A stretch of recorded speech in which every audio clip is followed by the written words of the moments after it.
Hello students, देखो हम बात कर रहे थे मोल कॉन्सेप्ट की। मोल कॉन्सेप्ट में हमने मिक्सचर के प्रॉब्लम्स सॉल्व कर लिए थे। मिक्सचर के प्रॉब्लम्स थोड़ा सा केयरफुली आपको करने थे, मैंने पहले भी कहा था, आपने पढ़ लिया होगा, आ गया होगा समझ में।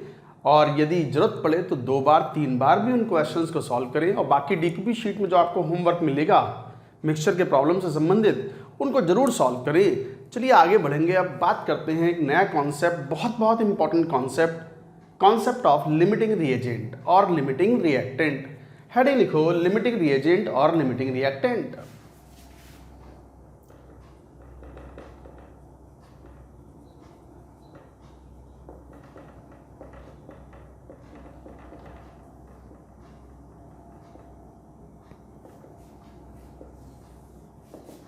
लिमिटिंग रिएजेंट और लिमिटिंग रिएक्टेंट, वो नाम से मालूम पड़ रहा है। लिमिटिंग रिएजेंट या लिमिटिंग रिएक्टेंट, वो रिएक्टेंट जो रिएक्शन को लिमिट कर दे। या अच्छा, ये केस कब अराइज होगा? जब किसी केमिकल रिएक्शन में 2 या 2 से ज़्यादा रिएक्टेंट्स हों। तो कोई केमिकल रिएक्शन है यदि जिसमें 2 या 2 से ज़्यादा रिएक्टेंट्स हों, तो उनकी अमाउंट्स जो हैं अगर आप क्वेश्चन में दी हुई हों, तो हो सकता है कि एक रिएक्टेंट पूरा खर्च हो जाए और दूसरा पूरा खर्च हो ही ना। जो पूरा खर्च हो गया वो लिमिटिंग रिएक्टेंट, और जो बचा रह गया, बचा रहने को क्या बोलोगे? Excess reactant. तो लिखो परिभाषा, for a reaction involving 2 or more reactants, for a reaction involving 2 or more reactants, the reactant, एक से ज्यादा भी रिएक्टेंट्स हो सकते हैं, the reactants which are completely consumed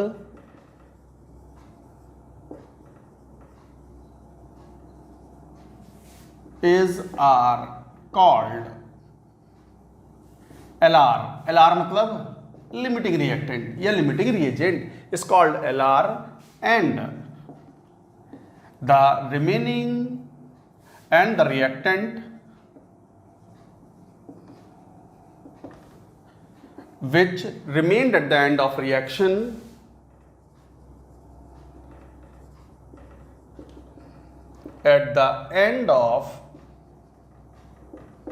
reaction is called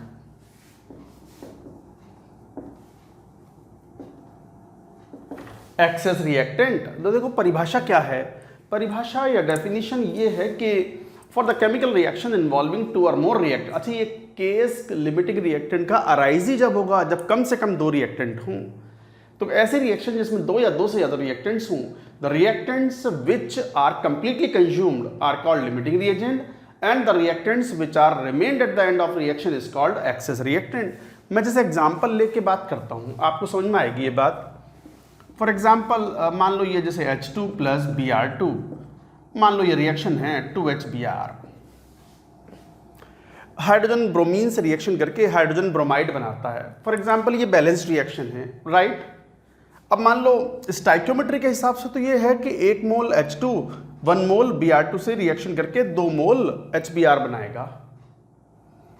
but अब जरूरी थोड़ी है कि हम 1 मोल ही भरें या 1 मोल के रेशियो में भरें इनको।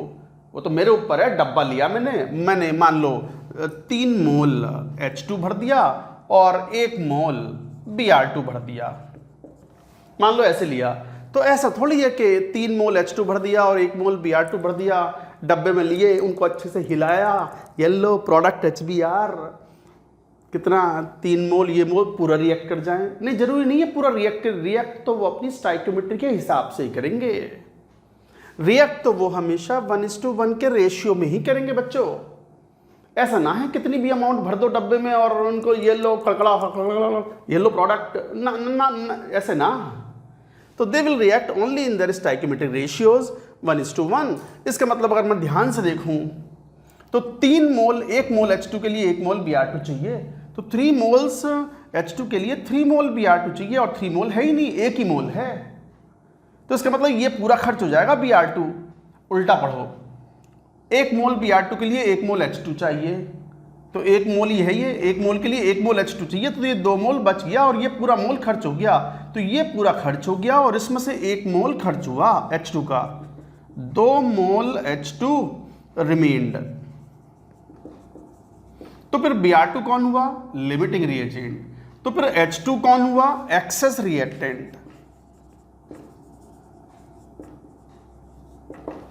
तो Br2 here is the limiting reagent. ऐसा नहीं है कि दोनों की कुछ भी अमाउंट भर दो तो वो रिएक्ट कर जाएंगी। अच्छा, फिर एक बात ध्यान दो, एक तरीके से दूसरे शब्दों में लिमिटिंग रिएजेंट का मतलब क्या हुआ कि ये रिएक्शन जब तक चलती रही जब तक ब्रोमीन पूरा खर्च नहीं हो गया। जैसे ही ब्रोमीन पूरा खर्च हुआ, अब H2 किससे रिएक्शन करे?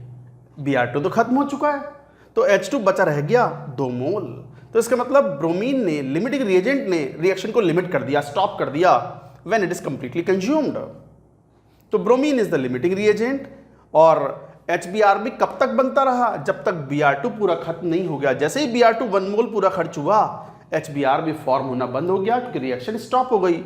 अच्छा, Br2 HBr कितना मिला? जितना कि Br2 खर्च हुआ उसके हिसाब से, तो 1 मोल से 2 मोल, तो ये 2 मोल मिला, 2 मोल HBr। Finally at the end of reaction के एंड में बताओ H2 के मोल्स कितने बचे? मोल्स ऑफ H2 रिमेन्ड कितने? 2 मोल।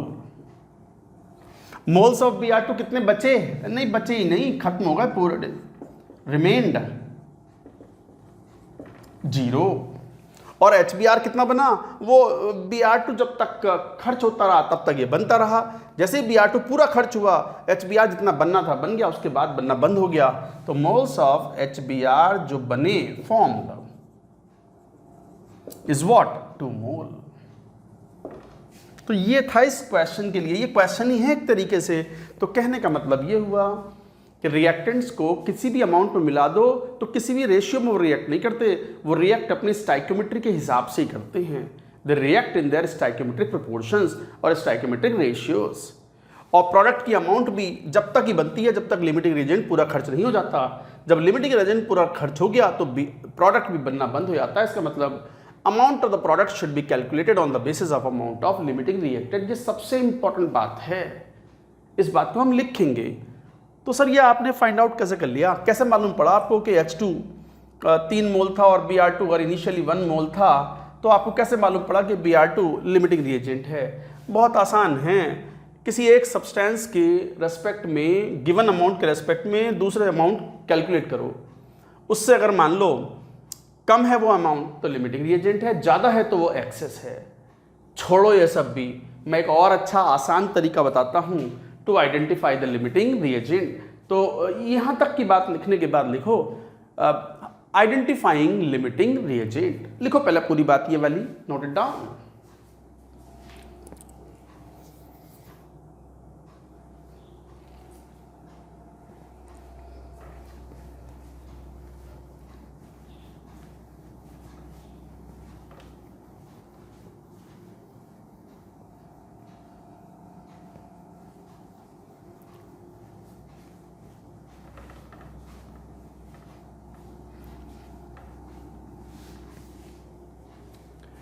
लिखो हेडिंग आइडेंटिफाइंग LR मतलब लिमिटिंग रिएजेंट। तो लिमिटिंग रिएजेंट को कैसे आइडेंटिफाई करें? ऑब्वियसली लिमिटिंग रिएजेंट का केस कहाँ अराइज होता है? व्हेन 2 और more reactants are involve in the chemical reaction और उनकी अमाउंट्स हमें दी हुई हों। तो first calculate,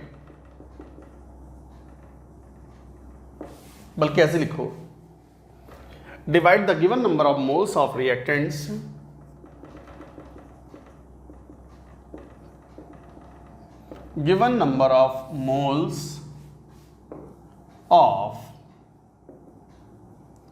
divide the given number of moles of reactants by their stoichiometric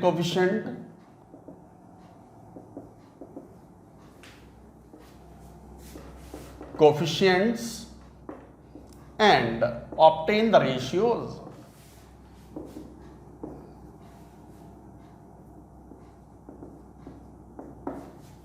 क्या बात बोली जा रही है? Divide the given number of moles of the reactants, reactants की अमाउंट तो दी हुई होंगी ना, तो उनके मोल्स पहले फाइंड आउट कर लो, और मास दिए हुए हो तो मोलर मास से डिवाइड करके मोल्स फाइंड आउट कर लो, उन मोल्स को डिवाइड कर दो by their stoichiometric coefficients and obtain the ratios. आ गए रेशियोज। अब वो जो रेशियोज आए हैं, जिस रिएक्टेंट के लिए रेशियो मिनिमम होगा will be limiting reagent. The reactant with least value of ratio is limiting reagent. तो वो रिएक्टेंट जिसके लिए लीस्ट वैल्यू है उस रेशियो की, वही लिमिटिंग रिएजेंट है, वही लिमिटिंग रिएक्टेंट है। ये तरीका हुआ लिमिटिंग रिएजेंट का। और दूसरा हमने एक इंपॉर्टेंट पॉइंट बताया भी था कि प्रोडक्ट की calculation should be done on the basis of amount of limiting reagent, excess के बेसिस पे नहीं। पूरा खर्च कौन हुआ है? Limiting reactant. तो ये बहुत इंपॉर्टेंट पॉइंट है। Calculation of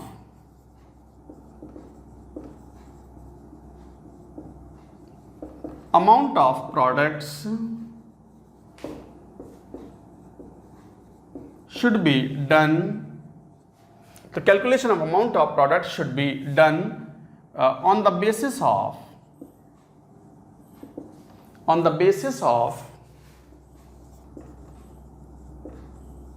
amount of limiting reactant। तो याद रखें, calculation of amount of the products की कैलकुलेशन हमेशा लिमिटिंग रिएजेंट के बेसिस पे होनी चाहिए। ये याद रखना है, एक्सेस के बेसिस पे कभी नहीं। अच्छा, एक से ज्यादा लिमिटिंग रिएक्टेंट हो सकते हैं किसी रिएक्शन में। In a reaction there may be more than one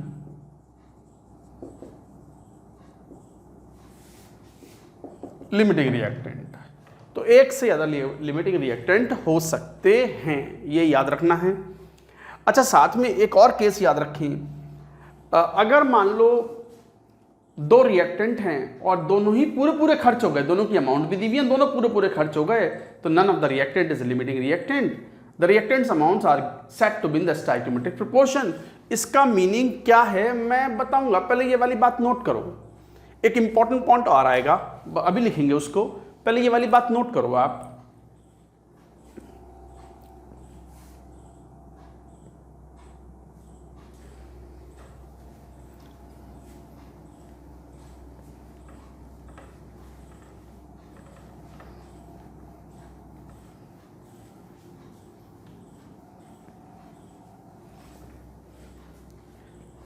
क्या पॉइंट है ये भी?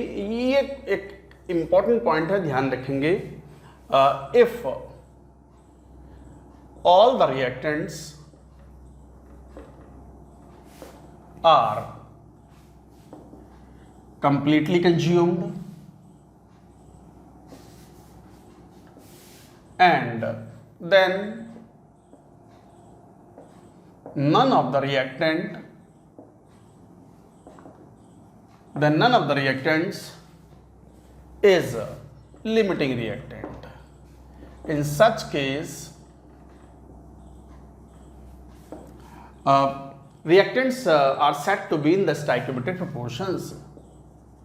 Reactants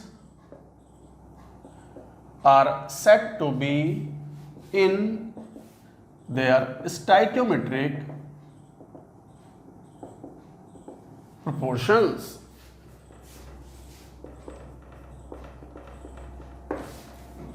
तो गाइस ध्यान दें, if all the reactants are completely consumed then none of the reactant is limiting reagent. अगर मान लो किसी रिएक्शन में दो रिएक्टेंट हैं और दोनों पूरे खर्च हो गए, तो दोनों में से किसी को भी लिमिटिंग रिएक्टेंट नहीं कहा जाएगा। None of the reactant is limiting reagent. In fact in such case reactants are said to be in their stoichiometric proportions. Example लेके बात करते हैं। जैसे मान लो ऐसे बोल दें कि N2 + 3H2 गैस रिएक्शन करके अमोनिया बना रहे हैं, मान लो ये रिएक्शन है। पता चला ये 1 मोल लिया, ये 3 मोल लिया। अब साफ दिखते हैं, कंटेनर के अंदर ये 1 मोल भर लिया, ये 3 मोल भर लिया। 1 मोल से ये 3 मोल ही रिएक्ट करता है, ये भी पूरा खर्च, ये भी पूरा खर्च, ये 0 0 रह गए, ये 0 था और ये 2 मोल मिल गया। 2 ही मोल मिलेगा रिएक्शन की स्टोइकियोमेट्री से। 1 मोल N2, 3 मोल H2 आपस में रिएक्शन करने के बाद they form 2 moles of ammonia. तो ये N2 और H2 दोनों तो पूरे खर्च हो गए, तो क्या दोनों लिमिटिंग रिएक्टेंट है? नहीं, इनमें से कोई सा भी लिमिटिंग रिएक्टेंट नहीं है। N2 H2 are not limiting reactant. N2 और H2 इस केस में लिमिटिंग रिएक्टेंट नहीं हैं। They are present in their stoichiometric ratios. In fact, they are present in their stoichiometric proportions.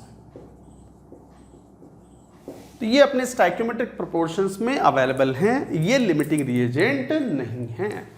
कई बार स्टूडेंट भूल जाते हैं इस बात को, ये याद रखने वाली बात है। और सबसे इंपॉर्टेंट पॉइंट इससे पहले भी कहा था हमने, all the calculations of the product should be done on the basis of limiting reagent. तो लिमिटिंग रिएजेंट के बेसिस पर स्टाइक्योमेट्री अप्लाई करके क्वेश्चन सॉल्व करने हैं। क्वेश्चन सॉल्व करने कैसे हैं, चलो क्वेश्चन लेते हैं तो बात समझ में आएगी। आप इसे नोट करो, उसके बाद मैं क्वेश्चंस लेता हूं on limiting reagent.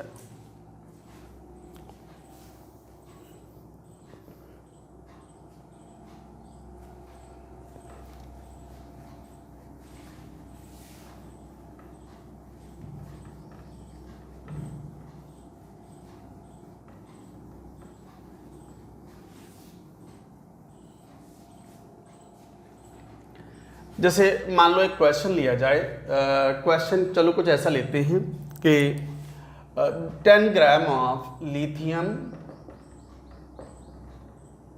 And 10 gram of oxygen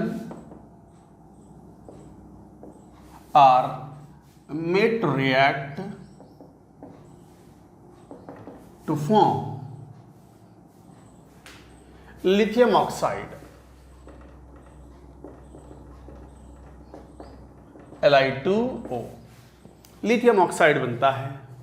first, identify limiting reagent. Second, find mass of Li2O formed. Third, mass of excess reactant remained at the end of reaction, if any।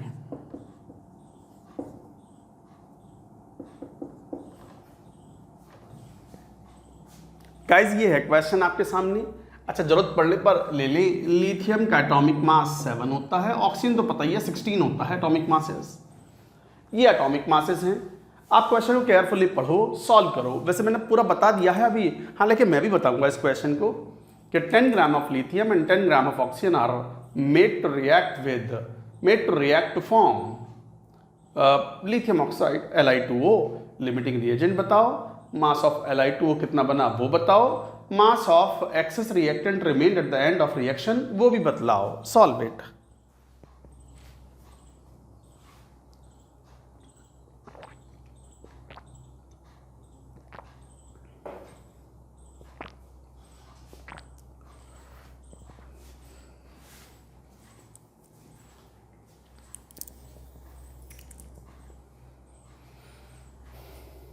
किया solve? देखो इधर, look at the question. पहले तो reaction लिखो, lithium plus O2 बनाना है Li2O। जरा balancing कर लो, तो यहाँ 2 लिथियम और यहाँ 0.5 O2। ठीक है, कोई प्रभाव नहीं पड़ता कि यहाँ आप 2 से मल्टीप्लाई करके इसे 4 Li, यहाँ O2 और यहाँ 2 Li2O लिखो। Proportion ratios should be same, कोई प्रभाव नहीं पड़ता। It is all right. बन गया ऑक्साइड, राइट। अब क्वेश्चन में आइडेंटिफाई लिमिटिंग रिएजेंट, जरा अमाउंट तो देखो कितना, 10 ग्राम अपॉन 7 क्या बन गए, मोल। कितना, 10 अपॉन 32 क्या बन गए, मोल। और याद रखो लिमिटिंग रिएजेंट की कैलकुलेशन साइड में करनी है, यही नहीं करनी है, गड़बड़ हो जाती है बाद में। 2 limiting reactant lithium and O2, यही थे ना। करो कैलकुलेशन। क्या बताया था लिमिटिंग रिएक्टेंट को फाइंड आउट करने का तरीका, गिवन नंबर ऑफ मोल्स को स्टाइकोमेट्रिक कोएफिशिएंट से डिवाइड कर लो। तो given number of moles lithium के 10/7 डिवाइडेड बाय स्टाइकोमेट्रिक कोएफिशिएंट 2।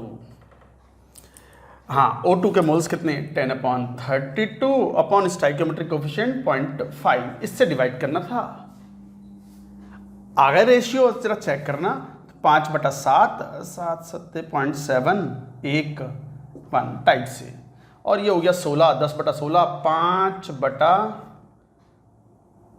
5/8, यही हुआ ना। हाँ, तो ये 32 10/32 5/8 8 48.6 82.62। किसके लिए रेशियो स्मॉलर है? O2 के लिए, तो O2 must be limiting reagent. तो पहले क्वेश्चन का आंसर क्या हो गया? O2 must be the limiting reagent. अब बात आती है O2 का लिमिटिंग, O2 तो लिमिटिंग रिएजेंट हुआ। मास ऑफ Li2O बनो, मैंने अब ये भी लिखवाया बड़ा इंपॉर्टेंट करके कि all product calculation should be done on the basis of amount of limiting reagent. तो लिमिटिंग रिएजेंट के बेसिस पे Li2O को कैलकुलेट करना है। कैसे, जरा देखो। आधा मोल से 1 मोल, स्टाइकियोमेट्री पढ़ना सीख चुके हो। आधा मोल से 1 मोल, तो फिर 1/आधा, ये यूनिटरी मेथड है। इनटू 10/32 से कितने मोल 10/32, इतने मोल्स बना Li2O into its molar mass, क्योंकि मास फाइंड आउट करना है। 7 दूनी 14 प्लस 16 ग्राम, सॉल्व करना। तो ये हो गया 0.5 16 5/8 इंटू 30, यही हुआ ना। यस, तो कितना हो गया 2 4 15 75/4 18.75 ग्राम।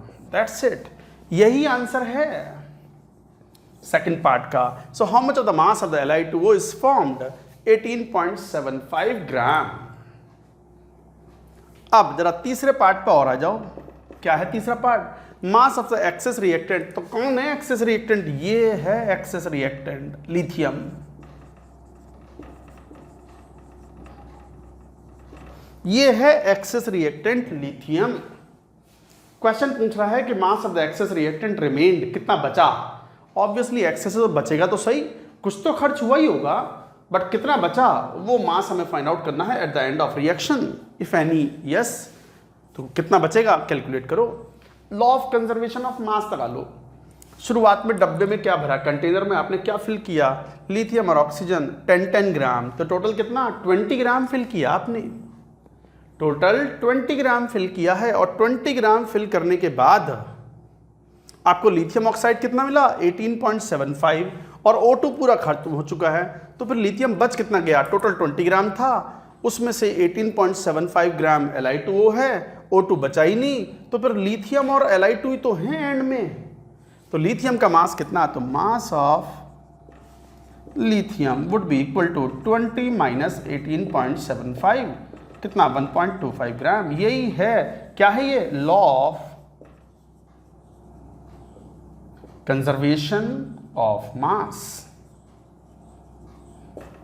तो ये law of conservation of mass है, ये लॉ ऑफ केमिकल कॉम्बिनेशंस कहलाते हैं, और बहुत ही ऑब्वियस से लॉज होते हैं। अब तो ये ऑब्सोलीट हो गए हैं। कई बार आपको ये एनसीईआरटी में मिल भी जाएंगे, जैसे law of conservation of mass, law of definite proportion, के किसी कंपाउंड के अंदर एलिमेंट्स डेफिनेट प्रोपोर्शन में कंबाइन होते हैं, लॉ ऑफ मल्टीपल प्रोपोर्शन। तो इस तरह के लॉज हैं। अब ये लॉज IIT JEE में नहीं आते, कहीं भी पूछे नहीं जाते, तो ये ऑब्सोलीट हो चुके हैं। अब तो सब ये रिएक्शंस के कॉम्बिनेशन पे बेसिस पर क्वेश्चंस पूछे जाते हैं। तो गाइज ये था mass of lithium is equal to 1.25 gram, इतना मास बचा है। तो फाइनली पहले पार्ट में limiting reagent oxygen, mass of Li2O 18.75, calculation check कर लेना एक बार आप। Mass of excess reactant, excess कौन, लिथियम बचा हुआ है, कितना बचा 1.25 gram, law of conservation of mass से फाइंड आउट कर लिया। I hope the point is clear. Limiting reagent में स्टूडेंट्स को कई बार शुरू में दिक्कत आती है, तो उसका तो तरीका पता है आपको, घबराना कुछ नहीं है। एक की जगह 2 बार या 3 बार क्वेश्चन को सॉल्व करना है। Let's take one more question of similar type, ताकि आपकी प्रैक्टिस अच्छे से हो जाए। नोट करो इसको, मैं हटाता हूं, फिर एक और क्वेश्चन लेंगे।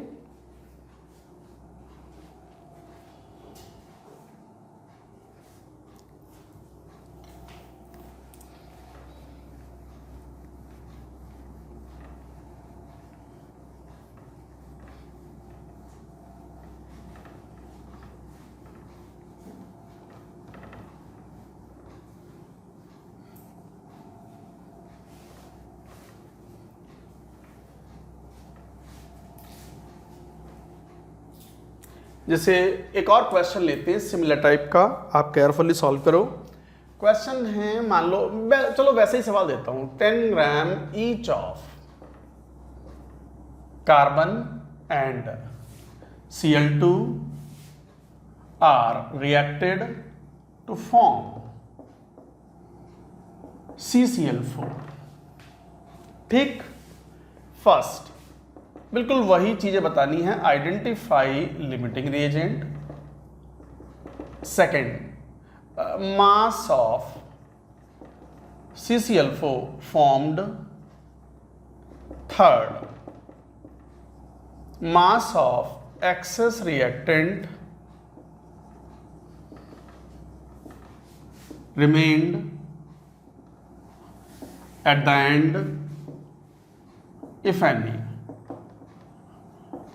अच्छा, जरूरत पड़ने पर कार्बन तो जानते ही हो 12 और क्लोरीन का एटॉमिक मास 35.5। तो क्लोरीन का एटॉमिक मास 35.5, कार्बन का atomic mass 12। So like that question you have to solve। तो 10 ग्राम each of carbon and Cl2 are reacted to form CCl4।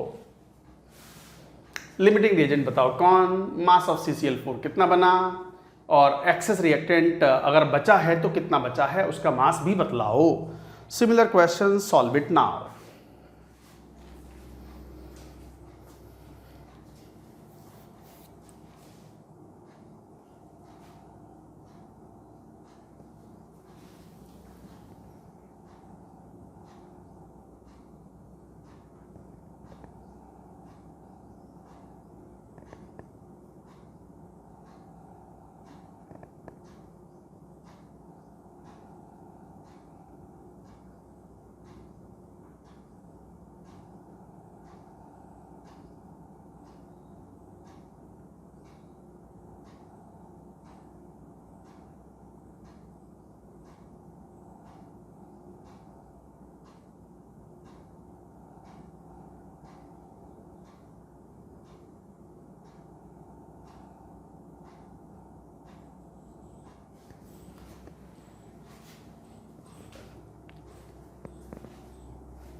कर लिया क्वेश्चन सॉल्व? देखो इधर आओ, look at the question. Question में carbon की reaction Cl2 से कराई, CCl4 बनाया, बिल्कुल सिमिलर क्वेश्चन है। बैलेंसिंग के लिए 2 लिख दिया, हो गई रिएक्शन बैलेंस्ड, हो गई रिएक्शन बैलेंस्ड। अब कार्बन 10 ग्राम लिया है, 10/12 क्या बन गए, mole. Chlorine 10 gram upon molar mass Cl2 का 71 क्या बन गए, मोल। मैंने कहा भी था कि लिमिटिंग रिएजेंट फाइंड आउट करना तो साइड में करना, तो साइड में कर लो जरा कैलकुलेशन। कार्बन की, Cl2 की, कार्बन के 10/12 divided by stoichiometric coefficient 1, right. Chlorine के रेशियो भी फाइंड आउट करो, लिमिटिंग रिएजेंट फाइंड आउट करने के लिए, तो 10/71 डिवाइडेड बाय 2। ऑब्वियसली ये बहुत स्मॉलर है, तो Cl2 must be the limiting reagent. ये लिमिटिंग रिएजेंट है और ये एक्सेस में है, राइट। अब पहला पार्ट तो आ गया, लिमिटिंग रिएजेंट कौन, Cl2, मास ऑफ CCl4। हमें पता है कि प्रोडक्ट का मास हमेशा किसके बेसिस पर कैलकुलेशन की जाएगी, on the basis of limiting reagent. 2 मोल से, लिमिटिंग रिएजेंट तो Cl2 है, 2 मोल से 1 मोल, तो 1/2 यूनिटरी मेथड अप्लाई कर रहे हैं, इंटू 10/71 मोल से कितना मिलेगा, इतने मोल मिल गया CCl4 into molar mass 12 + 4 into 35.5। जरा सॉल्व करोगे तो 5/71 इंटू ये 4×5 = 20 और ये 71 का दुगना 7 दूनी 14, 142 और 154, शायद यही हुआ। तो देख लो समवेयर कितना आ गया, 7 दूनी 14, 2 10 11 ग्राम के आसपास, इतने ग्राम। अब मैं नहीं कैलकुलेशन कर रहा, ये आप देखो, दीज मेनी ग्राम्स, यही आंसर है। This is the answer for the second part, these many gram of, ये आंसर है। Now mass of the excess reactant, वही law of conservation of mass apply कर दो भाई। टोटल मास 20 ग्राम था, 20 ग्राम। अब Cl2 तो खत्म हो चुका, CCl4 का मास उसमें इतना है, वो घटा दो 20 में से, तो कार्बन का बचा हुआ मास आ गया। तो mass of carbon remained at the end is equal to 20 gram minus 5 into 154 upon 71 gram. Solve कर लेना, यही आंसर है। मैं नहीं सॉल्व कर रहा, ये आप सॉल्व करना, दैट्स इट। तो कैलकुलेशन आप अब एक बार कर लेंगे, बट कॉन्सेप्चुअली ध्यान दें हम क्या पढ़ा रहे हैं। तो ये था कॉन्सेप्ट ऑफ लिमिटिंग रिएजेंट, ये था कॉन्सेप्ट ऑफ लिमिटिंग रिएजेंट। अच्छा क्वेश्चंस होते हैं ये सब। चलिए थोड़ा और प्रैक्टिस करते हैं about the concept of limiting reagent. Note down another question. पूरा न्यूमेरिकल बेस्ड चैप्टर है, थ्योरी कुछ नहीं आती है इसमें से, तो नोट करेंगे।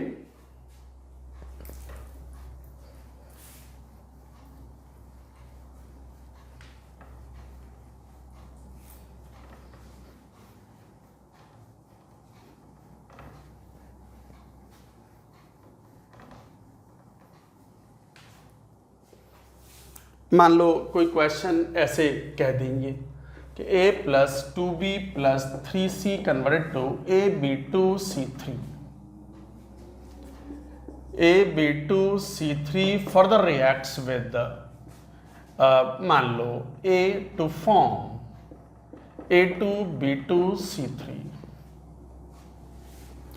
if 1 mole each of A, B, C are taken to react to form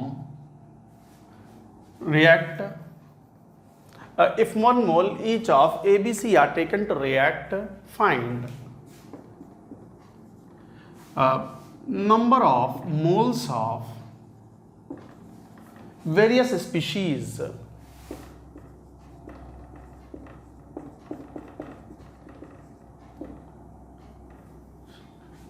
in final mixture. Question को पहले समझ लो आप। क्वेश्चन दो रिएक्शंस हैं, 1 mole each of A B C are taken to react, find number of moles of various species present या various species in final mixture. Solve करो। A B सी के moles दिए हुए हैं, तो जैसे a प्लस 2b प्लस, मैं दोबारा लिख रहा हूं 3c रिएक्शंस ab2c3, और दूसरी रिएक्शन है ab2c3 प्लस a2b2c3, राइट। 1 मोल 1 मोल 1 मोल। लिमिटिंग रिएजेंट कौन है चेक कर लो। अब इतना क्या चेक करना, समझ में आ रहा है। 1/1 ए के लिए, बी के लिए 1/2, सी के लिए 1/3, यही लीस्ट है, यही सबसे कम है, तो यही लिमिटिंग रिएजेंट हुआ। तो C is the limiting reagent. तो C लिमिटिंग रिएजेंट है। ये पूरा खर्च हो गया, पूरा खर्च हो गया ये 1 मोल। अब जब पूरा खर्च हुआ ये 1 मोल, तो बताओ AB2C3 कितना बचा, कितना बना। 3 मोल से 1 मोल, तो 1 मोल से कितना 1/3 मोल मिला, राइट। ठीक, अब ये दोनों बच गए हैं, बट कुछ तो खर्च हुए होंगे। वो कैसे कैलकुलेट करोगे, स्टाइक्योमेट्री से। 3 मोल से ये कितना खर्च होता है 1 मोल, तो 1 मोल से कितना खर्च हुआ 1/3 मोल, तो 1 माइनस 1/3 मोल खर्च हो गया, तो कितना बच गया 2/3 मोल बचा है। जरा ये देख लो, और बी देख लो। बी पर 3 मोल से कितना मोल खर्च होता है 2 मोल्स, ध्यान से पढ़ना। 3 मोल से कितना खर्च होगा 2 मोल्स, तो 1 मोल से कितना खर्च हुआ 2/3 मोल्स, तो 2/3 इंटू 1 मोल खर्च हुआ, और था कितना 1 मोल, तो 1/3 मोल बच गया, रिमेंडर। तो इसका मतलब ये हुआ कि AB2C3 1/3 मोल बन के आया, और A जो है वो कितना बचा था 2/3 मोल। अभी भी लिमिटिंग रिएजेंट कौन है, अभी भी लिमिटिंग रिएजेंट AB2C3 है। बिल्कुल वैसे ही कैलकुलेशन एक बार फिर कर लो, तो ये लिमिटिंग रिएजेंट है LR। तो फिर 1 मोल से 1 मोल खर्च हुआ, तो 1/3 से 1/3 खर्च हुआ, तो 2/3 माइनस 1/3, 1/3 मोल बच गया A फाइनली। और ये ताज़ा कितना बना लिमिटिंग के बेसिस पर 1/1 से 1 तो 1/3 से 1/3 मोल। ये था क्वेश्चन। तो फाइनल आंसर क्या हुआ? एक नहीं, दो नहीं, 3 बार करना पड़ेगा ये सवाल आपको, तब पूरी बात समझ में आएगी और तब आपको पूरा कॉन्सेप्ट भी क्लियर हो जाएगा लिमिटिंग रिएजेंट का। बताओ ए के मोल्स कितने बचे? यहीं से चेक कर लो। 1/3 बचे, इतने मोल बच गए। This much moles remained at the end of reaction. तो ए के मोल्स कितने? फाइनल आंसर वेरियस स्पीशीज से कितने कितने मोल्स प्रेजेंट हैं? A how many moles? 1/3 mole present in the container. B के मोल्स कितने? ये रहे 1/3 मोल। और सी के मोल्स खत्म, 0, पूरा खत्म हो चुका था, लिमिटिंग रिएक्टेंट था ना वो। और Ab2C3 के मोल्स कितने हैं? पूरे खर्च हो चुके। और ये A2B2C3 मोल्स कितने हैं? A2B2C3 के moles would be equal to 1/3 moles. यही है आंसर गाइज, यही है आंसर। अब बताओ आ गई बात समझ में? ये था आंसर। कई बार स्टूडेंट्स को एक बार में या 2 बार में नहीं आएगा, तो 3 बार 4 बार भी सॉल्व करें। ऐसे क्वेश्चन सॉल्व करने से आपकी कॉन्सेप्ट बिल्कुल क्लियर हो जाते हैं, स्टाइकोमेट्री बिल्कुल क्रिस्टल क्लियर हो जाती है कि सर ये कैसे कर दिया आपने, ये इसमें से कैसे कर दिया। अरे जब सी खर्च होगा तो ए भी तो खर्च होगा। कितना खर्च होगा? स्टाइकोमेट्री के हिसाब से 3 मोल से 1 मोल खर्च होता है, जबकि है 1 मोल, तो 1 मोल से कितना खर्च हुआ? 1/3 मोल खर्च हुआ, तो 2/3 मोल बच गया ए, जो कि अगली रिएक्शन में काम में आया। बी में देखो 3 मोल से 2 मोल खर्च होते हैं, तो 1 मोल से कितने खर्च हुए? 2/3 मोल। तो 1 मोल था, 2/3 खर्च हो गए, 1/3 मोल बी के बच गए। ये रहे बचे हुए, वो रहे। ध्यान से सुनोगे तो सीखोगे, जल्दीबाजी कुछ नहीं, आराम से पढ़ के निकलेंगे सारी चीजों को। तो गाइज ये था एक इंपॉर्टेंट क्वेश्चन, नोट करें। और भी क्वेश्चन लेंगे based on limiting reactant. Take another question.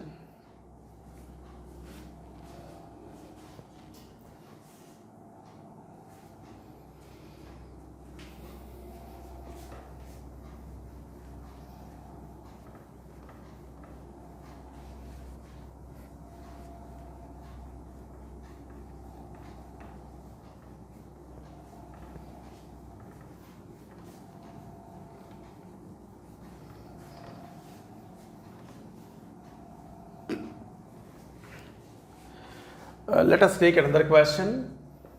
मान लो क्वेश्चन कुछ ऐसे कह दें कि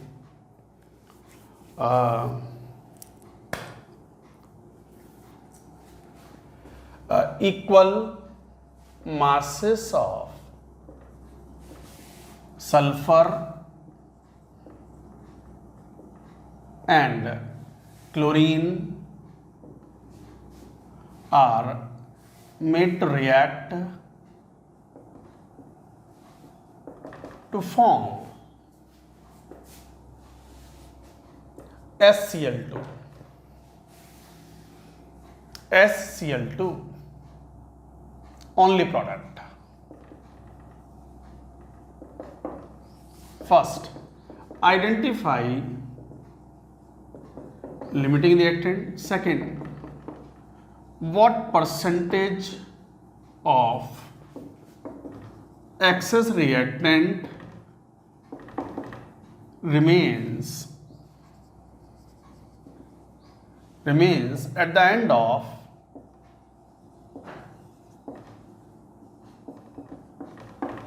रिएक्शन। ये क्वेश्चन है। अच्छा, सल्फर का एटॉमिक मास पता है 32, क्लोरीन का 35.5, वो पता है आपको। Equal masses of sulphur and chlorine are made to react to form SCl2 only product. ये बना। लिमिटिंग रिएजेंट बताओ और percentage of excess reactant remains at the end of reaction. भाई एक्सेस है तो कुछ तो बचा होगा ना, अगर बचा है तो, इफ एनी, तो कितने परसेंट बचा रह गया वो। तो what percentage of the excess reactant of initial amount of reactant, of initial react amount उसका बताना है। तो what percentage of the excess reactant remained at the end of reaction, ये what percentage of the excess reactant मतलब initial amount of the excess reactant जो था उसका कितने परसेंट बच गया। करो सॉल्व क्वेश्चन को, डू इट।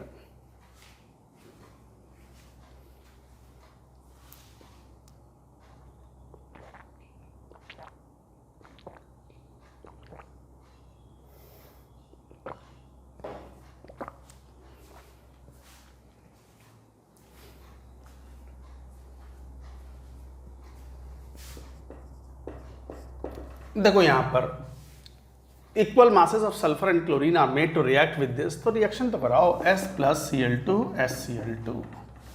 ये तो बड़ी सिंपल रिएक्शन हो गई। इक्वल मासेस मान लो W ग्राम, तो W/32 मोल, W/71 मोल। ऑब्वियसली यही रेशियो इसके लिए कम है, तो ये लिमिटिंग रिएजेंट है, पूरा खत्म हो गया।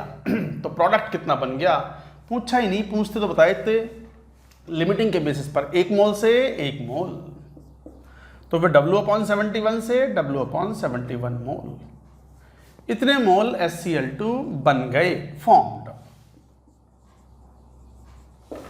ठीक है, अब सल्फर कितना खर्च हुआ और कितना बचा, तो मोल्स ऑफ सल्फर हमें तो परसेंटेज ऑफ एक्सेस रिएक्टेंट कितना बचा है तो पहले वो निकाल लो। तो moles of sulphur remained,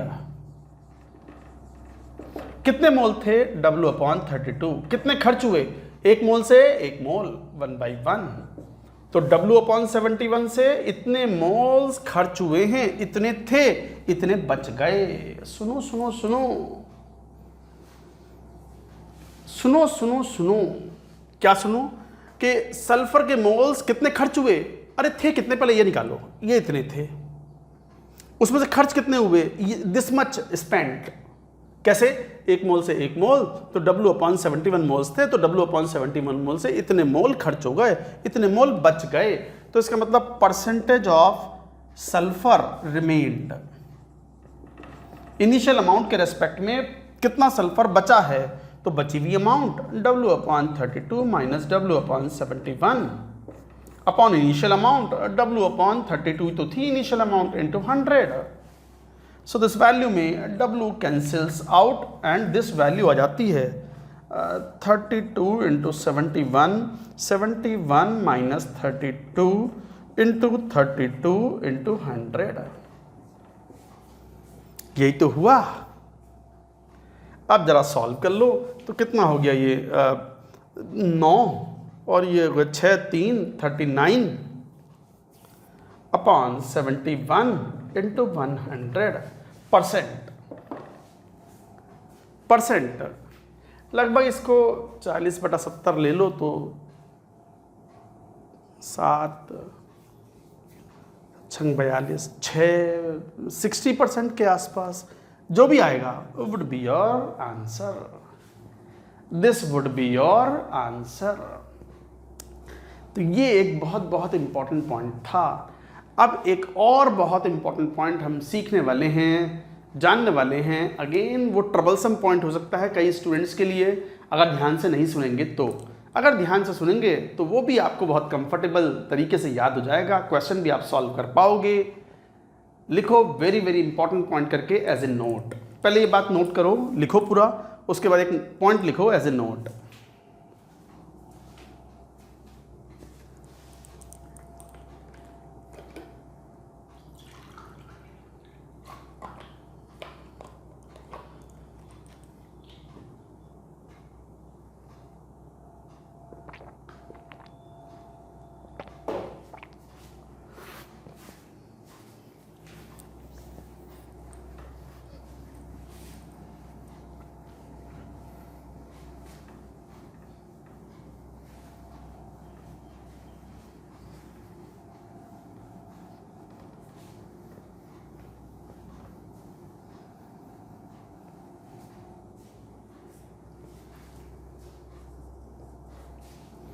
well question नहीं, हमें तो एक पॉइंट लिखना था एज ए नोट करके, right. Very very important point for solving questions. अगर दो एलिमेंट आपस में कंबाइन करते हैं, दो एलिमेंट अगर दो एलिमेंट आपस में कंबाइन करते हैं और एक से ज़्यादा प्रोडक्ट्स बनाते हैं, दो एलिमेंट कंबाइन करेंगे तो एक से ज़्यादा प्रोडक्ट्स अगर बनाते हैं, then both of the elements और both of the reactants are completely consumed. Both of the elements are completely consumed, ये याद रखने वाली बात है। हालांकि इसके ऊपर एक क्वेश्चन लें, पहले इसके ऊपर एक पॉइंट रहेंगे, तो ये बात हम एक एक्सपेरिमेंट उससे भी शो करेंगे, एक इलस्ट्रेशन से, क्वेश्चन से। जैसे when two elements are made to react and if they form two products, then both the elements जो कि reactants हैं are completely consumed।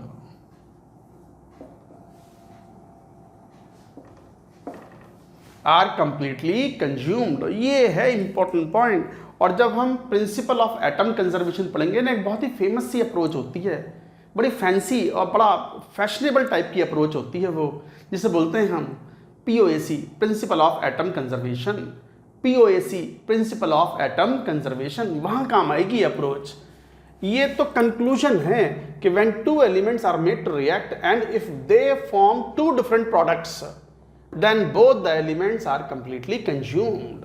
जैसे एग्जाम्पल, अगर सोडियम की रिएक्शन ऑक्सीजन से करा करके इस तरीके से बनाया जाए कि you get the mixture of Na2O2 plus Na2O, अगर ऐसा लिखा है कि इन दोनों का मिक्सचर मिला है, तो दो अलग अलग प्रोडक्ट मिल गए ना, दो एलिमेंट्स के कंबाइन करने पे, एलिमेंट्स से कंबाइन करने पर होता ही है, तब both are completely consumed. Conclusion, both sodium and oxygen are completely consumed, और एग्जाम्पल देखो, फॉस्फोरस की O2 से रिएक्शन कराई, दो एलिमेंट है नहीं है, दोनों पूरे पूरे खर्च हो गए, P4O6 P4O10 और P4O6 का मिक्सचर मिल गया। क्वेश्चन ने ये कह दिया कि mixture is obtained of these two, O6 है ये। अगर ये बना है, अगर दो प्रोडक्ट बन रहे हैं, तो ये पक्का है कि both are completely consumed. Both P4 and O2 are completely consumed and none of the reactant would be the limiting reagent.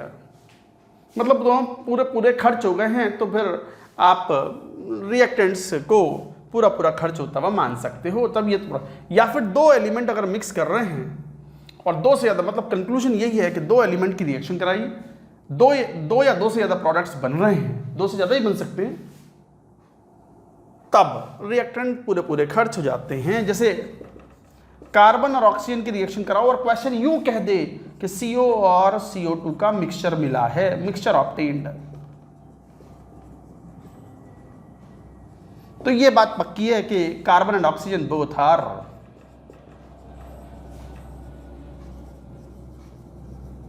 Completely reacted, both are completely reacted. ये है वो बहुत बहुत इंपॉर्टेंट पॉइंट। मैं इस बात को इलस्ट्रेट कर रहा हूं बाय एन एग्जाम्पल। आप पहले ये नोट करो, वेरी वेरी इंपॉर्टेंट पॉइंट, और इसको मैं एक क्वेश्चन से इलस्ट्रेट करूंगा। आप इसे नोट करो पहले।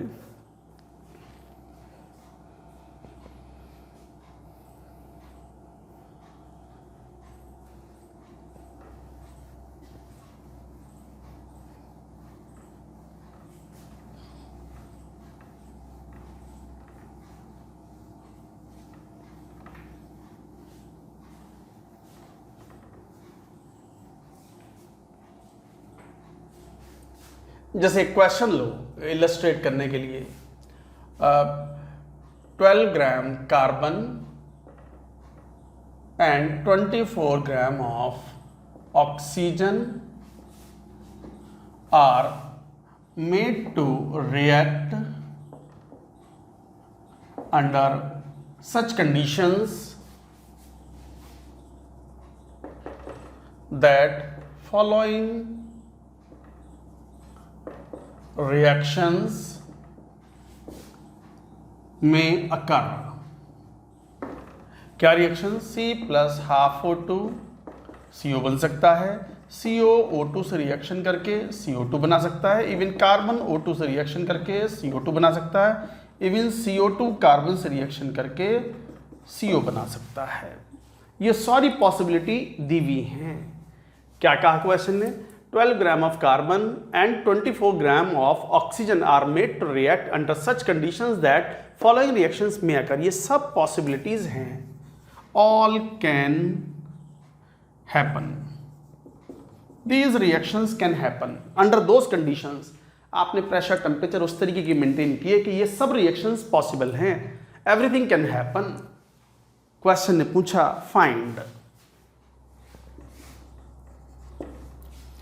number of moles of various species in final mixture. Number of moles of various species in the final mixture वो बतलाना है। Again a very important question. आप ट्राई करोगे कि मैं बता दूं? मैं बता देता हूं, एक बार मैं बता देता हूं। किसी स्टूडेंट को लग रहा हो कि नहीं सर मैं ट्राई करूंगा, सर रहने दो मैं करूंगा, तो पॉज कर दो आप स्क्रीन को और सॉल्व कर लो। बट ज़्यादातर स्टूडेंट्स को असिस्टेंस की जरूरत पड़ती है इसमें, तो मैं बता देता हूं how to solve this question. Take it up. 12 gram of carbon, तो कार्बन का 1 मोल है। अब ये सारी रिएक्शन पॉसिबल हैं। कार्बन O2 से CO बना सकता है, CO O2 के साथ CO2 बना सकता है, C plus O2 directly react करके CO2 बनाते हैं। वैसे एक बात पता होती है आपको, कई बार बच्चों को ये बात पता होती है कि कार्बन जब कंबस्शन करता है, बर्न होता है, अगर ऑक्सीजन की अधिकता है, एक्सेस ऑफ ऑक्सीजन है तो CO2 बनाता है, और ऑक्सीजन की कमी है, डेफिशिएंसी है ऑक्सीजन की, तो क्या बनाता है? Carbon monoxide. तो अगर ऑक्सीजन की डेफिशिएंसी है तो carbon monoxide is the product, और कार्बन की अधिकता है तो CO2 इज द प्रोडक्ट। हालांकि क्वेश्चन में हर तरह की रिएक्शन पॉसिबल है, तो हर तरह का प्रोडक्ट जो भी बन सकता है आपको बनाना है। तो let us see here that carbon की रिएक्शन, चलो ऐसा बनाते हैं, पहली रिएक्शन वही दी है CO, इसके हिसाब से कार्बन 1 मोल, 12 ग्राम मतलब 1 मोल, ऑक्सीजन 24/32 मतलब 0.75 मोल, राइट। चलो इस रिएक्शन को परफॉर्म कराओ। Who is limiting reagent? 1 मोल से आधा मोल चाहिए है 0.75, तो carbon is the limiting reagent. पूरा खर्च हो गया ये 1 मोल, और 1 मोल को खर्च कराने के लिए आधा ही मोल खर्च होना है, तो आधा मोल खर्च हो गया, 0.25 मोल O2 का बच गया। और CO कितना बना? प्रोडक्ट की अमाउंट तो हमेशा किसके बेसिस पे कैलकुलेशन करते हैं? लिमिटिंग के बेसिस पे। तो LR 1 मोल से 1 मोल, तो 1 ही मोल था, 1 मोल CO मिल गया, राइट। अब CO can further react with oxygen, देखो ये रहा, CO can react with oxygen, तो CO की रिएक्शन O2 से करवा दी, बैलेंसिंग करेंगे तो हाफ तो लिखना ही पड़ेगा, बिल्कुल। तो हाफ O2 से रिएक्शन करवा दी तो क्या बन गया? CO2। CO के मोल्स कितने बने? 1 मोल। O2 के मोल्स कितने बच गए थे यहां से? 0.25 मोल। अब लिमिटिंग रिएजेंट कौन है? 1 मोल के लिए आधा मोल चाहिए है 0.25 केवल, तो दिस इज कंप्लीटली रिएक्टेड, तो O2 इज लिमिटिंग रिएजेंट। देख लो ध्यान से। अब आधा मोल से 1 मोल खर्च होता है, ठीक है, दुगना खर्च हो रहा है, तो 0.25 मोल से कितना खर्च हुआ? 0.5 मोल खर्च हुआ, तो 0.5 मोल बच गया। और ये CO2 की अमाउंट, ये तो प्रोडक्ट है, प्रोडक्ट की अमाउंट हमेशा किसके बेसिस पे कैलकुलेट होगी? लिमिटिंग रिएजेंट के बेसिस पे। आधा मोल से 1 मोल खर्च हुआ, तो 0.25 मोल से कितना? दुगना बनेगा, तो 1/2, वही यूनिटरी मेथड इंटू 0.25, 0.5 मोल बन गया। O2 पूरा खर्च, कार्बन पूरा खर्च, CO एंड में कितना मिला 0.5 मोल, CO2 कितना 0.5 मोल। तो यही आंसर है। तो what is the answer? CO के मोल्स 0.5 मोल, CO2 के मोल्स 0.5 मोल। यही आंसर है, यही आंसर है। अब बात आती है सर आपने ये पहली दो रिएक्शंस क्यों ली हैं, इनका यूज क्यों ना करा, आप तो इनसे करके बताओ। अरे इनसे भी करके देख लो। चलो मैं इनसे ही कर देता हूं। अगर मैं मान लो ये वाली रिएक्शन लेता, कौन सी, C+O2 CO2, कार्बन कितने मोल्स हैं? अब देखो फिर फ्रेश देखो, ये तो हो गया, इसकी बात तो खत्म हो गई। जरा इस पर आओ, कार्बन कितने मोल्स? 1 मोल। O2 कितने mole? 0.75 mole. Who is limiting reagent? साफ दिखता है ये पूरा खर्च हो गया, O2 is the limiting reagent. तो प्रोडक्ट की अमाउंट तो लिमिटिंग के बेसिस पर 0.75 मोल बना। 1 मोल से 1 मोल खर्च होता है, तो 0.75 से 0.75 ही खर्च हुआ होगा, तो 0.75 यहां खर्च भी हुआ होगा, 0.25 मोल बचा। अब कार्बन बच गया, CO2 है, CO2 और कार्बन रिएक्शन कर सकते हैं as per the given chemical reactions. तो CO2 can react with carbon to form 2CO। CO2 कितना? 0.75 मोल। कार्बन कितना बचा था? 0.25 मोल। अब लिमिटिंग रिएजेंट कौन? कार्बन पूरा खर्च, इसमें से 0.25 मोल खर्च हो गया, 0.5 मोल बच गया। और ये कितना? 1 मोल से 2 मोल, तो 0.25 से 0.5 मोल बन गया। ये एक बार में नहीं होगा आपसे, आपको कंफ्यूजन होगा, टेंशन आएगी, बट फाइनली जब सॉल्व होगा तो एक feeling of sigh will be there. वाह, अब हुआ क्लियर क्वेश्चन। और ऐसी जो फीलिंग होती है ना, वो ना तो गुलाब जामुन खाने से मिलती है, और ना चॉकलेट खाने से मिलती है, ना आइसक्रीम से मिलती है। इन क्वेश्चंस की तो खुशी अनपैरेलल्ड है, मतलब you can't compare with anything, it is something like that. तो ये चीज़ें समझने के बाद जो हैप्पीनेस आती है ना स्टूडेंट्स में, उसका तो मज़ा ही कुछ और होता है। अब कई बार मैं अच्छे से एक्सप्लेन कर पाता हूँ तो मुझे भी हैप्पीनेस आती है। तो हालांकि थोड़ा ट्रिकी है ये, एक बार में ना होता है, ये एक दिन में भी नहीं होता। कई स्टूडेंट्स को तो 3-4 दिन लग जाते हैं। पता चला नहीं आज कुछ आया, कल कुछ सोच रहा है, नहीं आ रहा है, जबकि सर कहते हैं कि कुछ समय देना चाहिए हर चीज़ को समझने के लिए, 2 दिन 3 दिन। अचानक से वो खाना खा रहा होगा 3 दिन के बाद में भोजन, दिमाग में वही चल रहा है, वो कार्बन, ऑक्सीजन, CO, CO2, और अचानक से उसको फीलिंग, या wow yes I got it, yes yes it was like this. और मम्मी पूछती भी, अरे क्या हो गया, पागल तो नहीं हो गया तू? पागल वागल नहीं, तुम चुप रहते हो फिर। ना कुछ नहीं, एक रोटी और दे दो बस। And you feel happy and you feel elated. तो वो जो फीलिंग है ना, वापस आओ। CO2 कितने मोल बच गया? 0.5 मोल। CO कितना बना? 0.5 मोल। कार्बन पूरा खर्च, ऑक्सीजन पहले ही पूरा खर्च, फाइनल कंपोजिशन CO के मोल्स 0.5 मोल, CO2 के मोल्स 0.5 मोल। दैट्स इट, यही आंसर है। आंसर डिफरेंट है क्या? ना वही है जो पहले आया था, वही है, देख लो, वही वाला है वो। समझ में आ रही बात? So like that you can say. ये क्वेश्चन था 5 स्टार रेटेड क्वेश्चन। यही क्वेश्चन मैं प्रिंसिपल ऑफ एटम कंजर्वेशन से सॉल्व करूंगा। Same question I will solve by principle of atom conservation, वही पढ़ेंगे अभी। तो प्रिंसिपल ऑफ एटम कंजर्वेशन से जब ये क्वेश्चन सॉल्व करेंगे, इतना सब लिखने की जरूरत ही नहीं पड़ेगी, सटाक से एक लाइन में क्वेश्चन सॉल्व हो जाएगा। You will be able to solve very quickly such questions using principle of atom conservation. तो ये था concept of limiting reagent. Concept of limiting reagent इस क्वेश्चन को सॉल्व करने में मैंने ये वाली अप्रोच में और वो वाली अप्रोच में, दोनों में ही अप्लाई किया है। आप सिस्टमेटिकली सॉल्व करेंगे। मैंने भले ही ये आज का लेक्चर मान लो कंप्लीट किया है 1.25 घंटे में, आप इसे 3 घंटे पढ़ना पड़े, 2.5 घंटे पढ़ना पड़े, पढ़ें इसको अच्छे से। तो ये था कॉन्सेप्ट इस तरह के क्वेश्चंस में। तो क्या सीखा आपने? 2 एलिमेंट अगर कंबाइन करने के बाद 2 या 2 से ज़्यादा प्रोडक्ट बना रहे हैं तो ये बात पक्की है कि both of the reactants are completely consumed. और ऐसे केस में आप POAC principle of atom conservation बढ़िया से अप्लाई कर पाओगे। सर ये पीओएसी आप कर तो रहे हो, ये है क्या? लिखो principal of atom conservation, note it down.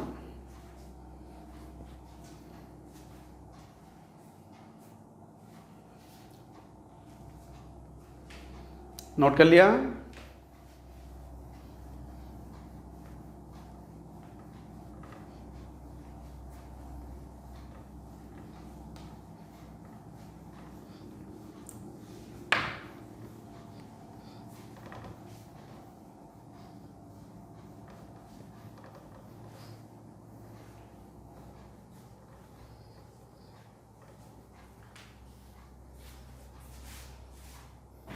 Heading लिखो principal of atom conservation, POAC, principle of atom conservation, लिखो हेडिंग।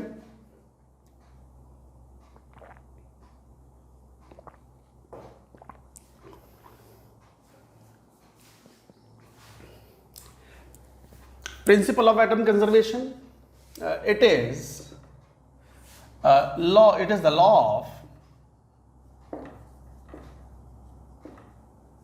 conservation of mass। ये law of conservation of mass ही है। क्या है ये? मीन्स दैट जितने एटम्स किसी एलिमेंट के लेफ्ट साइड में हैं, अगर वो पूरा खर्च हो गया है तो उतने ही एटम्स उस एलिमेंट के प्रोडक्ट में भी होंगे। According to which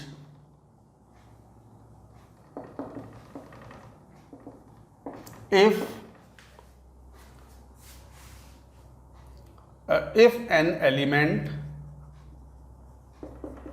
present in reactants is completely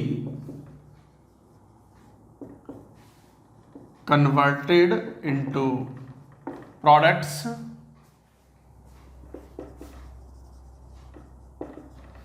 if it is the law of conservation of mass according to which if an element present in reactants is completely converted into products, then number of atoms or number of moles of that element in reactants and products will be equal. In reactants and products will be equal। ये है भैया principal of atom conservation. अब ये कुछ ना है, ये common sense है कि it is the law of conservation of mass. जैसे law of conservation of mass में क्या कहते हो कि total mass of the system will remain constant in chemical reaction. तो law of conservation of mass के according if an element present in the reactant, अगर कोई एलिमेंट रिएक्टेंट से पूरा खर्च होने के बाद प्रोडक्ट में आ गया है, तो जितने एटम्स उस एलिमेंट के लेफ्ट साइड में थे, रिएक्टेंट्स में थे, उतने ही राइट साइड में मतलब प्रोडक्ट्स में होंगे ही, और कहाँ जाएंगे? तो number of atoms in the reactant, number of atoms of an element in the reactant should be equal to the number of atoms of that element in the products if that reactant is completely consumed. ये है POAC, तो law of conservation of mass ही तो है। But सावधान, caution, बिजली के खंभों पर लिखा होता है ना caution, caution 11K volt, 11,000 volt, 440 volt, वही सावधान यहाँ है। पीओएसी को सावधानी से अप्लाई करें। POAC should be applied only on that element which is sure to be completely converted from reactants to products. तो लिखो POAC should be carefully applied on that element which is sure to be converted completely from reactants to products।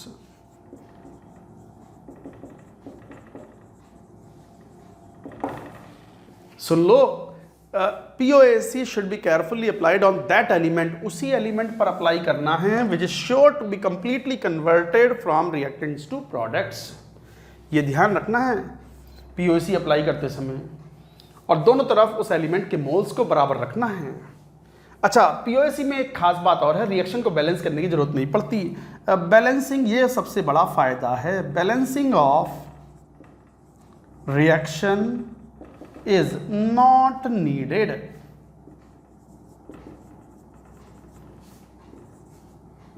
While applying, तो POAC को apply करते समय आपको reaction को balance करने की आवश्यकता नहीं है। ये बहुत बड़ा रिलीफ है, ये बहुत बड़ा ईज है कि रिएक्शन को बैलेंस करने से बच गए। तो रिएक्शन को बैलेंस करने की आवश्यकता ही नहीं पड़ती, क्योंकि स्टाइकियोमेट्रिक कोएफिशिएंट इसमें चाहिए ही नहीं है। अच्छा, ये इंपॉर्टेंट पॉइंट है। इंपॉर्टेंट पॉइंट ये है कि जब भी आप POAC अप्लाई करें तो write all the reactants to the left side and all the products to the right side. तो while applying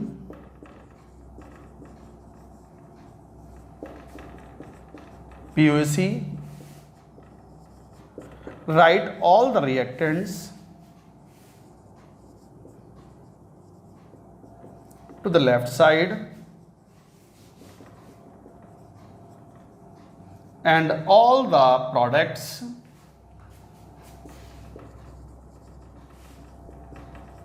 to the right side.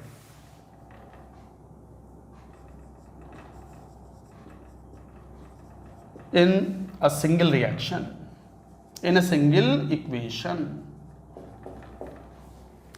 सुन लो, ये बड़ा इंपॉर्टेंट पॉइंट है। अगर POAC अप्लाई कर रहे हैं तो write all the reactants to the left side and all the products to the right side in a single equation. ये इंपॉर्टेंट पॉइंट्स हैं, और खासकर ये जो पॉइंट है आपने जो खासकर लिखा है कॉशन कि POAC should be applied on that element which is sure to be completely converted into from reactants to products. इसका मतलब POAC should be applied on limiting reagent, not on excess reagent. Apply POAC on LR, क्योंकि limiting reagent पूरा खर्च हो चुका होता है। तो आप लिमिटिंग रिएजेंट के अंदर कोई एलिमेंट है उस पर बहुत सेफली POAC अप्लाई कर सकते हो, कोई टेंशन नहीं है। एक्सेस वालों पे POAC अप्लाई मत करो। तो apply POAC on limiting reagent. तो गाइस ये थे पॉइंट्स। अब ये तो इतनी बड़ी कहानी लिख दी मैंने, आप क्वेश्चन कैसे सॉल्व करते हो that we are going to see now. How to apply POAC we will see now. पहले पूरी बात नोट करो।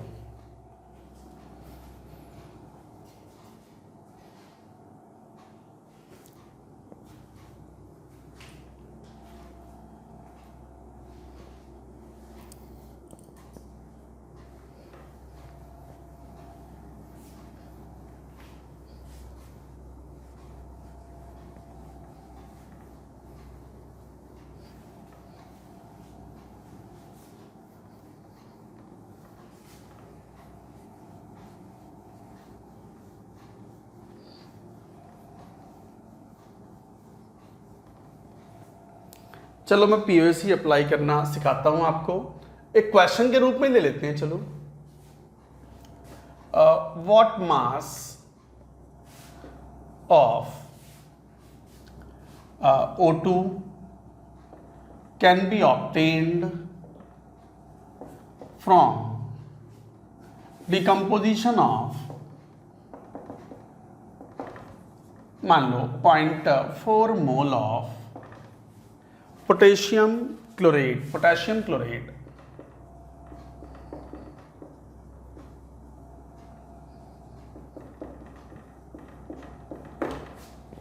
ये है, देखो, what mass of O2 can be obtained from decomposition of 0.4 mole of potassium chloride. इसको डिकम्पोज कराने पर कितना O2 ऑब्टेन हो सकता है। तो पूरा का पूरा कन्वर्ट करा दो, वो मैक्सिमम आ जाएगा। तो देखो यहाँ पर आप रिएक्शन लिखो KClO3, डिकम्पोजिशन होता है तो आप जानते भी हो क्या बनता है, KCl प्लस O2। नहीं, बैलेंसिंग मत करो, जरूरत ही नहीं है, बैलेंसिंग की कोई आवश्यकता नहीं होती इन क्वेश्चंस में। अब आप POAC अप्लाई कर दो। किस पर? ऑक्सीजन पूछा है तो ऑक्सीजन पे अप्लाई कर दो। मैं तो तीनों पे ही अप्लाई करके बता देता हूँ हाउ टू अप्लाई POAC। मान लो KClO3 पूरा का पूरा हीट करा और कन्वर्ट हो गया KCl में और O2 में, तो कैसे अप्लाई करें? अप्लाइंग POAC ऑन, चलो मैं पोटेशियम पे अप्लाई करके बताता हूँ, K पर, एटम पे अप्लाई करना है। तो moles of K in the left side is equal to moles of K in the right side. तो number of moles of K in KClO3, अब number of moles of K in KClO3, number of moles of K in KCl, product में KCl में तो है।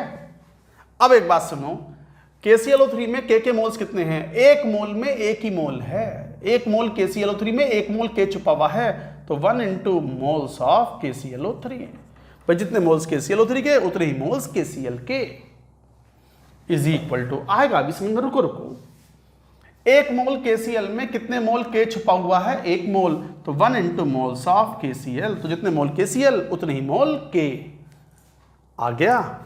तो mass of KClO3 upon molar mass of KClO3, like that question can be solve, mass of KCl upon molar mass of KCl। अब ये तो पता ही होते हैं, ये तो पता ही होते हैं, ये क्वेश्चन में दिया हुआ होगा या मोल्स दिए हुए होंगे, आ जाएगा मास, पूछा नहीं है, पूछते तो बतला देते। ऐसे आप क्लोरीन पे अप्लाई कर सकते हो, मैं चलो ऑक्सीजन पे बताता हूं ताकि क्वेश्चन भी सॉल्व कर सकूं। अप्लाइंग POAC ऑन O, करो भैया, अब जरा लिखना बंद करो, O पर अप्लाई करो। कहाँ है O? यहाँ है। तो moles of O in KClO3, एक मोल KClO3 में कितने मोल O छुपे हुए हैं? 3, तो 3 into moles of KClO3 is equal to, यहाँ तो है नहीं, यहाँ है, एक मोल O2 में कितने मोल O छुपे हुए हैं? 2, तो 2 इंटू मोल्स ऑफ O2, ये आ गए moles of O left side में, moles of O right side में।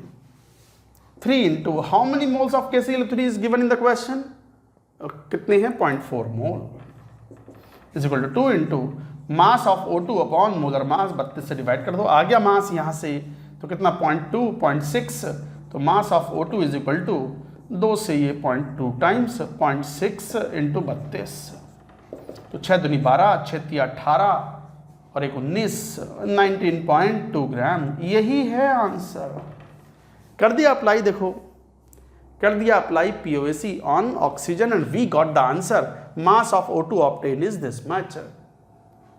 सर ये कैसे पता सही है? अरे चलो मैं वो बता दूं, बैलेंसिंग से करके देखें, भाई ये तो POAC से सॉल्व हो गया, चलो बैलेंसिंग से सॉल्व करके बताता हूं। ये KClO3 आप अगर स्टाइक्योमेट्री से सॉल्व करो, सिंपल स्टाइक्योमेट्री से, तो भी यही आंसर आएगा। कैसे जरा देखना, हीट करने पर KCl प्लस 1.5 O2, यही हुआ ना बैलेंस रिएक्शन। कितने मोल्स थे? 0.4 मोल, एक मोल से 1.5 मोल, तो 0.4 से इंटू 0.4 मोल, तो 15 चौका 60, 0.6 मोल आ गए। 0.6 मोल इंटू 32, कितना? 6 दूनी, यही था ना, हाँ वो यही आ गया ना, देखो तो कितना हो गया? 6 दूनी 12, 36 18 19.2 ग्राम, आ गया ना आंसर। रिएक्शन से सॉल्व करेंगे बैलेंसिंग करके तो भी आंसर वही है, और POAC अप्लाई किया तो भी वही है, आपको रिएक्शन की बैलेंस करने की आवश्यकता ही नहीं पड़ी। तो गाइज ये था POAC। अभी POAC खत्म नहीं हुआ, POAC के क्वेश्चन और भी लेंगे, और अभी थोड़ी देर पहले जो कार्बन और ऑक्सीजन वाला क्वेश्चन था कि C और ऑक्सीजन रिएक्शन करते हैं और कई सारी की रिएक्शंस पॉसिबल हैं, और CO और CO2 का मिक्सचर बनाता है, तो बताओ कितने कितने मोल बनेंगे, वो क्वेश्चन भी हम POAC से एक्सप्लेन करेंगे। तो POAC अभी बाकी है। आज का लेक्चर बहुत ही इंपॉर्टेंट था, थोड़ा ट्रिकी भी था, केयरफुली एक नहीं 2 बार पढ़ें, समय दें। That's it for now.